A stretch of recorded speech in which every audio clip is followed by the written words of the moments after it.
Vítajte v relácii Žarty na stôl. Tieto rozhovory sú zostrihané a slova mojich hostí sú vytrhnuté z kontextu. Robíme to iba pre naše a vaše pobavenie. Dnes tu so mnou sedí doslova kúzelný hosť. Chlapec, ktorý prežil. Sám vyvolený Harry Potter. Dobrý deň. Dobrý deň, prajem. Avada kedavra. Však čo blázniť? Veď srandujem, to iba pero, ne prútik. Prepačte, nemohol som odolať. Ale vy zľahčujete, vy poviete, však čarovným prútikom ste mohli... Ja viem, bolo to trochu nezodpovedné. Hanba, no. Prepačte, moja chyba. Začneme teda odznovu. Ďakujem veľmi pekne za pozvanie. Nemyslel som úplne od začiatku, ale to je jedno. Stali ste sa riaditeľom čarodejníckej školy. Áno, presne tak. To je skvelé. A váš kamarát Ron Weasley, ten tam robí učiteľa tiež? Tak ten vydržal 3 mesiace, po 3 mesiacoch si to rozmyslel. Tak rozmyslel, hej? No lebo ja som počul trochu inú verziu. Som ho odvolal, pretože videl som, že to už nezvláda, tak som ho odvolal. Aha, takže to odvolanie Rona nemalo nič spoločné s Hermionou. Tak povedzte konkrétne detaily, ak poznáte, máte nejaké dôkazy k tomu, že sa to tak deje. Nechcem sa v tom rýpať, ale podľa mojich informácií ste sa do seba s Hermionou tak trochu zakúkali. To by bolo to vôbec... Ale no tak, veď sme tu iba my dvaja. Zdôverte sa. Ona veľmi silno presvedčala každého. Chápem. Ron to asi chudák nezvládol. To sa postupne začalo diať. No a pritom ste boli taká nerozlučná trojica. Už od detstva. Vtedy ten problém nebol, čiže neviem, prečo vznikol teraz. Taký je život. Ale presuňme sa k škole. Vraj Rockford prechádza rekonštrukciou, reformami a dokonca sa vraj rozmýšľa nad zmenou názvu. Všetci sa zhodujú, že by to mali byť rásochy. OK. A čo sa týka tých reforiem?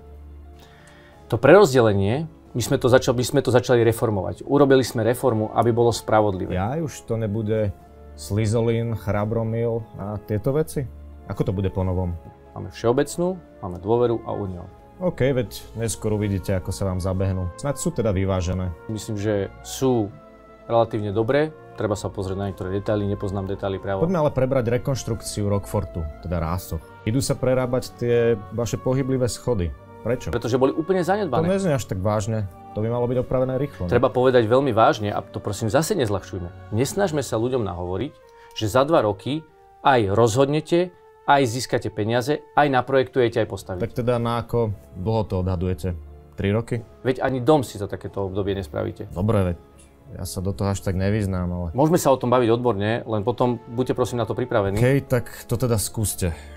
Som pripravený, sústredený. Na to, aby ste niečo začali stavať, musíte najprv projektovať. Musíte vysúťažiť tie projekty. Musíte získať stavebné povolenie. Musíte získať EIU, čiže povolenie životného prostredia. Musíte urobiť veľa administratívnych krokov a musíte aj investovať. A my sme investovali a investovali sme čas, prácu, aj nejaké peniaze do toho.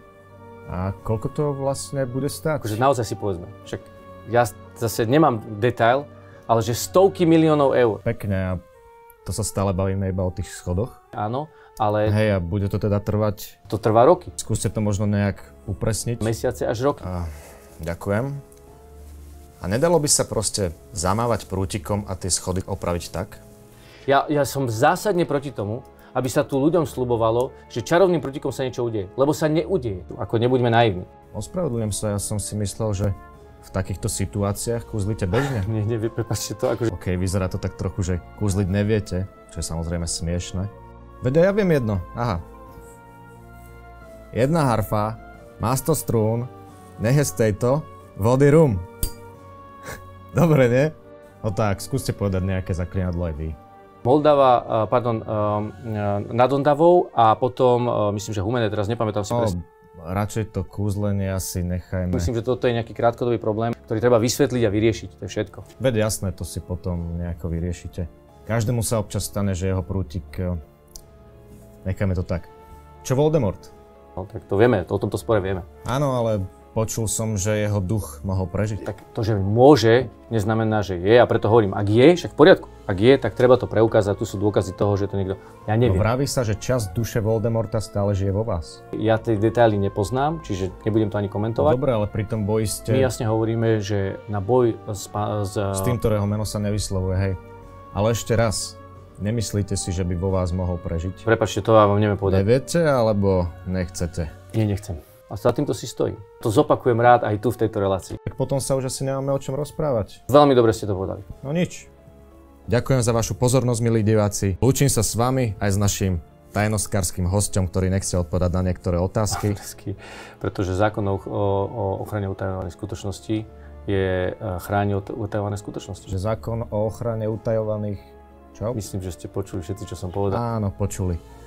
Vidíme sa v ďalších dieloch, priatelia.